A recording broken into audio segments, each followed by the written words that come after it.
තෙරුවන් සරණයි සියලු දෙනාටම පින්වන්ත දවසක් පින්වන්ත ජීවිත බවට පත් වේවා. අද අපි කතා කරන්න යන සූත්‍රය සංයුත්ත නිකායේ සගත වර්ගයේ තියෙන සුවීර සූත්‍රය. සුවීර දිව්‍ය පුත්‍රයා ගැන වදාළ දෙසුම. ඒවං මේ සුතං ඒකං සමයං භගවා සාවත්‍යං විහෙරති ජේතවනේ අනාථපිණ්ඩිකස්ස ආරාමේ. මගේ භාග්‍යතුන් වහන්සේ මේ සූත්‍රය දේශනා කරද්දී වැඩ සිටියේ අනාථපිණ්ඩිකස්ස ආරාමේ. තත්‍රකෝ භගවා බික්ඛු ආමන්තේසි බික්ඛවෝති. ඒ වෙලාවේ භික්ෂුන් සංඝ රත්නය තමයි ආමන්ත්‍රණය කරේ. බදන්තේ තිතේ බික්ඛු භගවතෝ පච්චස්සෝසුම් භගවා එත්තද වෝච. එසේමයි භාග්‍යතුන් වහන්සේ කියලා ප්‍රතිඋත්තර දුන්නා. භූත පුබ්බං භික්කවේ අසුරා දේවෝ අභියන්සු. මහණෙනි, මෙය පෙර සිදු වූ දෙයක්. අසුරයෝ යුද පිණිස දෙවියන් ඉදිරියට ආවා.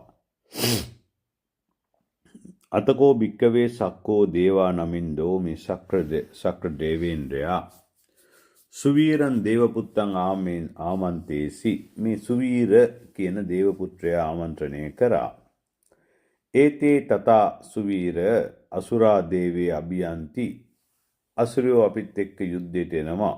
ගච්ඡ තථා සුවීර අසුරේ පච්චයාහීති. ඔබ යන්න සුවීර. පුත සුවීර අසුරයන් යටකොට ඉදිරියට යන්ට කියලා කියනවා. ඒවම් බද්දං ත්වාති කෝ භික්කවේ සුවීරෝ දේවපුත්තස්ස සක්කස්ස දේවා නමින්දස්ස පටිසුත්වා ප්‍රමාදං අපාදේසි. නමුත් ඒ සුවීර දිව්‍යපුත්‍රයා ගමන ප්‍රමාදය කරා. මහණෙනි, කල්ලි සුවීර දිව්‍යපුත්‍රයා එසේය, නුඹවහන්සේට යහපතක් වේවා කියා සක්‍ර දේවේන්ද්‍රට පිළිතුරු දුන්නා. නමුත් ගමන ගියේ නෑ. ද්විතියම්පිකෝ සක්කෝ දේවා නමින්දෝ සුවීරන් දේවපුත්තං ආමන්තේසි. දෙවෙනි පාරත් සක්‍ර දේවේන්ද්‍රයා සුවීර දිව්‍ය පුත්‍රයා ආමන්ත්‍රණය කරා.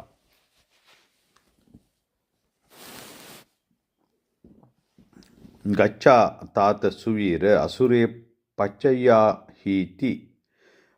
ගිහිල්ලා අසුරයන් යටපත් කරන්න. ඒවම් බද්දං ත්වාතිකෝ භික්කවේ සුවීරෝ දේවපුත්තෝ සක්කස්ස දේවා නමින්දස්ස පටිසුත්වා ဒ ුතියම්පි පමාදං අපාදේසි. දෙවැනි පාරත් එහෙමමයි කියලා මේ ගමන ප්‍රමාදයට පත් කරා. තතියම්පිකෝ භික්කවේ සක්කෝ දේවා නමින්දෝ සුවීරං ආමන්තේසි. තුන්වෙනි පාරත් සක්‍ර දේවේන්ද්‍ර කියනවා ගච්ඡා තථා සුවීර අසුරේ පච්චයාහීති. ගිහිල්ලා මේ අසුරයන් යටපත් කරන්න.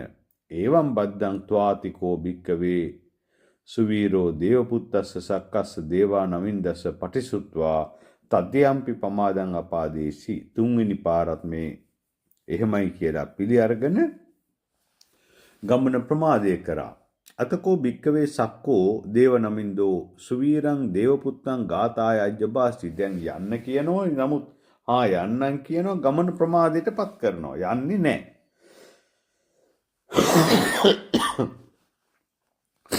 සමාවෙන්න. යන්නේ නැහැ. ඒ වෙලාවේ සක්‍ර දේවේන්ද්‍ර සුවීර දිව්‍ය පුත්‍රයාට ගාථාවකින් මෙහෙම කියනවා. අනුට්ඨහං සුවීර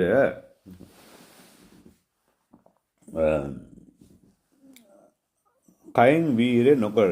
අනුට්ඨහං අවායමං සිතෙන් වෑයම් නොකොට.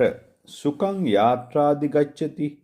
යම් තැනකට සැපයකට යන්න පුළුවන් නම් කයෙන් ක්‍රියාත්මක වෙන්නේ නැතුව සිතෙන්ද වෑයම් නොකොට යම් තැනකට සැපයකට යන්න පුළුවන්ද සුචිර තත්ත ගච්ඡාහි මංච තත්තේත පාපයාති. එවැනි තැනකට මාවත් එක්කගෙන යන්න කියලා මේ ඉල්ලා සිටිනවා.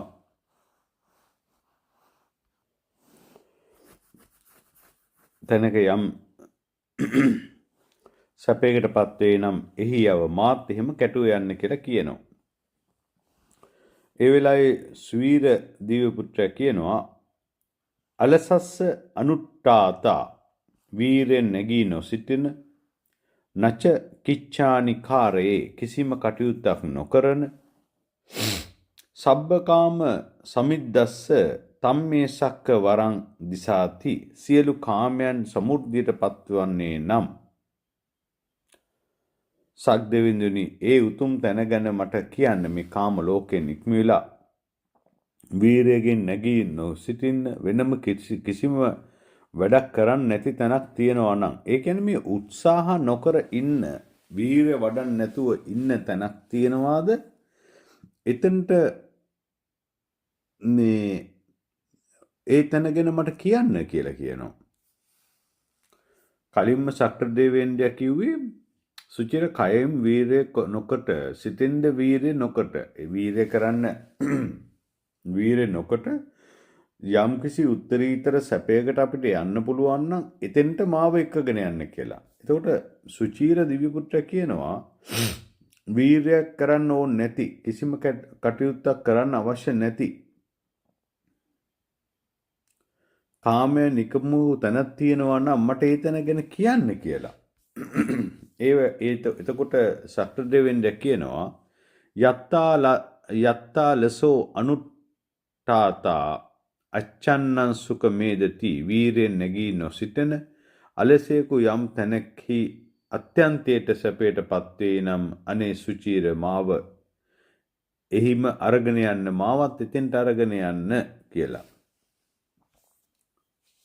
ඒ වෙලාවේ සුචීර දිව්‍ය පුත්‍රයා දේශනා කරනවා අකම්මුණා දේව සෙට්ට සක්ක වින්දේමු යං සුඛං ශ්‍රේෂ්ඨ දෙවිදුනි යම් වැඩකටයුත්තක් නොකිරීමෙන් යම්කිසි සැපයක් විඳවා ගන්න පුළුවන් නම් අශෝකං අනුපායාසං තම්මේ සක්ක වරං දිසාති සක්‍ර දේවේන්ද්‍රයනි ඒ ශෝක නැති දුක් නැති පීඩා නැති පායාස පීඩා නැති තම්මේ සක්ක වරං දිසාති ඒ තැන ගැන මට කියනු වෙනවි කියලා.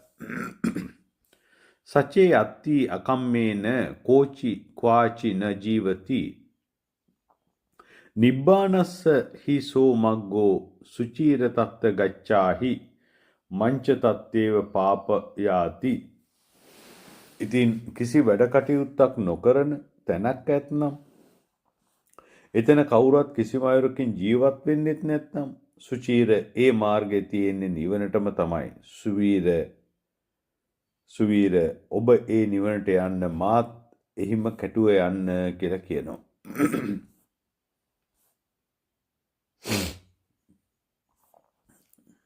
එතකොට ඒ නිවන කියන තැනට ගියාට පස්සේ ඔබ තෘප්තිමත් කියන තැන ඉන්නවා. තෘප්තිමත් නම් ඔබට ආපහු තෘප්තිමත් භාවයක් ලබා ගන්නට උත්සාහ කරන්න ඕනේ. ඇයි ඔබ පවතින මොහොතේ තෘප්තිමත් වෙලා ඉන්නේ. You are content.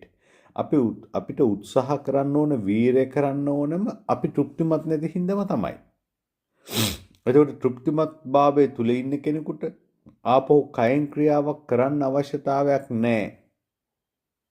සැපයක් වෙනුවෙන්, කැමැත්තක් වෙනුවෙන්, නන්දිය වෙනුවෙන්, කැමැත්ත වෙනුවෙන් වචනෙන් දෙයක් කරන්න අවශ්‍ය වෙන්නේත් නැහැ. සිතුවිලි සකස් කරන්න ඕනෙත් නැහැ. හිතන්නකෝ අපි මේ ලෝකයේ බොහෝ දේවල් කරන්න අවශ්‍ය හින්දා නෙමේ කැමැති හින්දා. පවතින මොහොතේ දුක තුල අතෘප්තිමත් භාවය තුල ඉන්න උසත්වයා හැම විටම සිතුවිල්ලක් වචනයක් ක්‍රියාවක් ඇති කරන්නේ ආස්වාදයක් වෙනුවෙන්මයි, කැමැත්තක් වෙනුවෙන්මයි. නමුත් ඒ ආස්වාදය ලබා ගන්න තාක් කලින් අසහනය, අභියෝගය, අවිනිශ්චිතතාවය කියන දුක් ගොඩ තුල. ඉතින් මේ ශක්‍රදේවේන්ද්‍ර සුවීර පුත්‍රයාට කියන්නේ අන්න ඒ වගේ තැනකට යන්න කියලා. ඔබ තෘප්තිමත් වෙන තැනකට. එහෙමනම් ඊට යන මාර්ගය තමයි යෝනිසෝ මනසිකාරය. යා යුතු තැන තමයි නිවන. ඒ යෝනිසෝ මනසිකාරය තුල ඉන්න කෙනා පවතින මොහොත තුල තෘප්තිමත්. ඒකින්ද යාට උත්සාහ කරන්න, වීරය කරන්න ඕමනා නැහැ. වීරය කරන්න ඕනේ යෝනිසෝ මනසිකාරය තුල ඉන්න විතරයි. නමුත් යම් කෙනෙක් නිවනටපත් වුණාද එතන ශෝකය නැහැ, පීඩාව නැහැ, උත්සාහ කරන්න අවශ්‍යතාවයක් නැහැ. ඔබ පූර්ණ තෘප්තිමත් භාවය තුල ඉන්නේ. ඔබ ධර්මතාවයක් බවට පත් වෙලා. එතන අපව ඉපදීමකුත් නැහැ.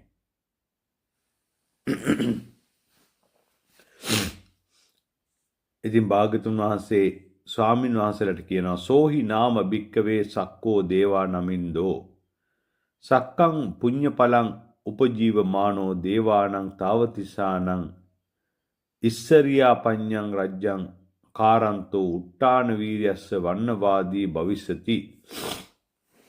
මෙසේ සක්‍ර දේවේන්ද්‍රයා තමාගේ පුණ්‍ය විපාකයෙන් දිවි ගෙවනවා.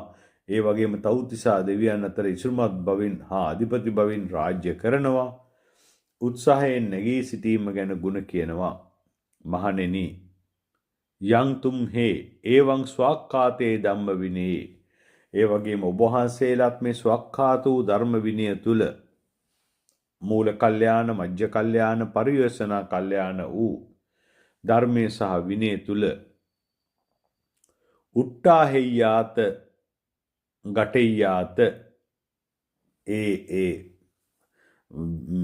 ස්වක්ඛාත වූ ධර්ම විනය තිසසුනේ පැවිදි වෙලා නොපැමිණි ශ්‍රමණ ගුණයට පැමිණීම පිණිස තමා තුළ නැති ශ්‍රමණ ගුණ වඩා ගැනීම සඳහා සංසාරයක් පුරාවට රවට්ටපු හිත, මුලා කරපු හිත, තුච්ච හිත, රැවටලිකාර කෙනෙක් හැටියට දැනගෙන දැකගෙන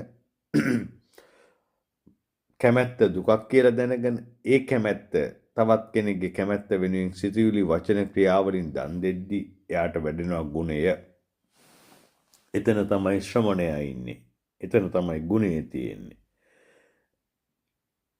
සසුනේ පැවිද්ද නොපැමිණි ශ්‍රමණ ගුණයට පැමිණීම පිණිසත් අවබෝධ නොකළ ධර්මයේ අවබෝධ කිරීම පිණිසත්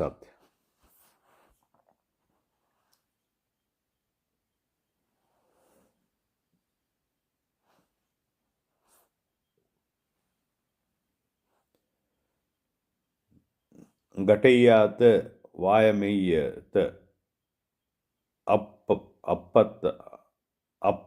අපත්තස්ස පත්තිය.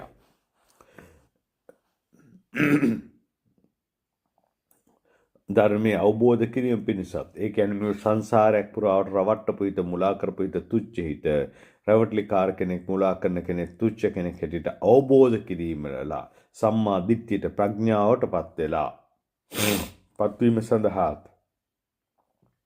යම් වීරයකින් උත්සාහ කරන්නා වූද, වේගවත්ව කරන්නා වූද, වෑයම් කරන්නා වූද අන්න ඒ භික්ෂුව තමයි මේ ශාසනයේ සෝභමාන වෙන්නේ.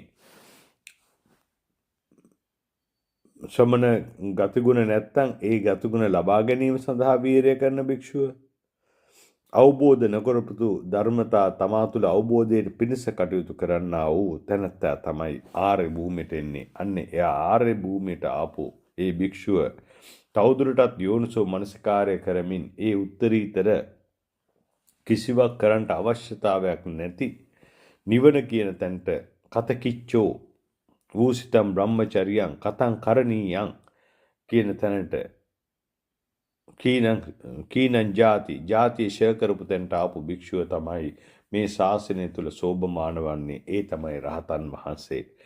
ඉතින් මේ රහතන් වහන්සේ කෙනෙක් බවට පත්වෙන්න යෝනිසෝ මනසිකාරය කරන්ට ඡන්ද චිත්ත වීර විමර්ශා ඉර්ධිපාද වඩන්න කියලායි මගේ භාග්‍යතුන් වහන්සේ ඔබටද මටද ආරාධනා කරන්නේ. ඉතින් ඒ සඳහා ඔබටද මටද වැඩි වැඩියෙන් හේතු සකස් වෙන්නා වූ පින්වන්ත දවසක් ජීවිතයක් වේවා. තෙරුවන් සරණයි.